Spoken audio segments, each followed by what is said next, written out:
Hi friends, అందరికీ good morning. ఈరోజైతే మేము ఉదయాన్నే టిఫిన్ అయితే చేసాం, కానీ 6కే వచ్చేసాం ఫ్రెండ్స్.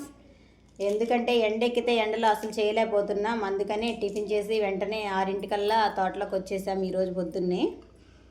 ఇంటికి వెళ్ళిన తర్వాత వంట చేసుకొని అన్నం తినాలన్నమాట. ఆకలి అయ్యేంత వరకు అయితే ఉంటాం, లేకపోతే ఎండ మామూలుగా ఇట్లా ఫ్రెండ్స్.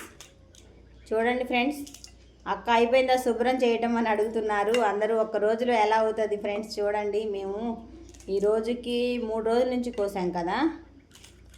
3 రోజుల నుంచి కోసిన కట్టే పోగులేయటం 1 ఎకరం అయి ఉంటుంది. చూడండి, మేము కోసి వేసిన పోగులు అయ్యి అన్నమాట. ఇంకా 2 ఎకరాలు ఉంటుంది ఫ్రెండ్స్ బాగు చేసేది.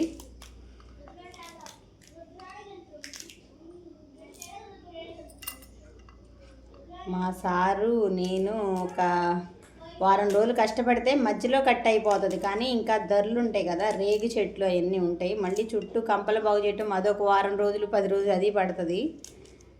ఒక్కసారి అయితే అవ్వదు ఫ్రెండ్స్.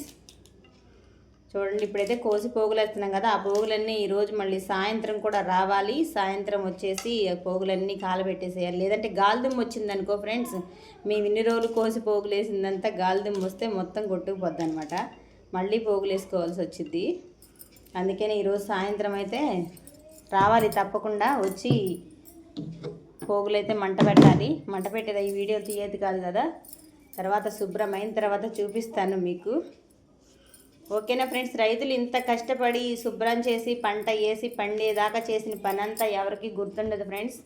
తర్వాత లాస్ట్లో పంట డబ్బులు వచ్చినప్పుడు ఉంటుంది కదా, అరే పిచ్చి బెండ వేశారు, చాలా సంపాదించేశారు అనుకుంటారు. కానీ వచ్చిన దాంట్లో ఎంత పోతుందో అనేది ఎవరికి తెలియదు ఫ్రెండ్స్. ఇప్పటి నుంచి చేసిన పని, పెట్టిన కూలీలు, పెట్టుబడి ఇవన్నీ పోవాలి కదా. అవన్నీ అయితే ఎవరు లెక్కేయరు. రమేష్కి పిచ్చి బెండ వేసాడు, 2 లక్షలు వచ్చినాయి, 3 లక్షలు వచ్చినాయి అని అయితే మాట్లాడుతూ ఉంటారు ఫ్రెండ్స్. అప్పుడు మాకు బాధ అనిపిస్తుంది. ఇంత కష్టపడి చేసి పెట్టుబడి పెట్టినప్పుడు ఎవరు మాట్లాడరు. అప్పుడు డబ్బులు మాత్రం కాటా వేయగానే వస్తారు ఫ్రెండ్స్ అడగడానికి. ఎన్నైని ఏంటి, మేము కూడా వేస్తాం అంటారు. స్టార్టింగ్ నుంచి పని పెట్టుబడి అంతా చూస్తేనే కదా వాళ్ళకు కూడా అర్థమయ్యేది. కానీ ఇదంతా ఏం గుర్తుండదు ఫ్రెండ్స్. వచ్చిన డబ్బులు లెక్కేస్తూ ఉంటారు. ఇలా ఉంటుంది ఫ్రెండ్స్ రైతుకి. కష్టపడి పని చేసి పండించేదాకా చేసింది ఎవ్వరికీ గుర్తుండదు.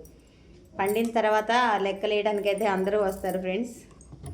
ఇట్లా ఉంటుంది పల్లెటూరులో వ్యవహారం. మన పని మనం చేసుకొని కష్టపడి పైకి రావాలని పోరాటం చేసినా సరే అది కూడా కొంచెం ఏడుపు కిందే ఉంటుంది జనాలకి.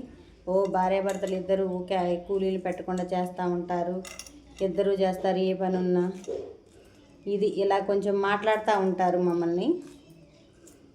అది కూడా జనాలకి ఇబ్బందే ఉంటుంది ఫ్రెండ్స్, కష్టపడి బతకడం కూడా. ఈ సమాజంలో ఏం చేసినా కూడా పక్క వాళ్ళకే ఎక్కువ ఇబ్బంది ఉంటుంది మనకంటే, అది విషయం. ఓకేనా ఫ్రెండ్స్? నా వీడియో నచ్చితే లైక్ చేయండి,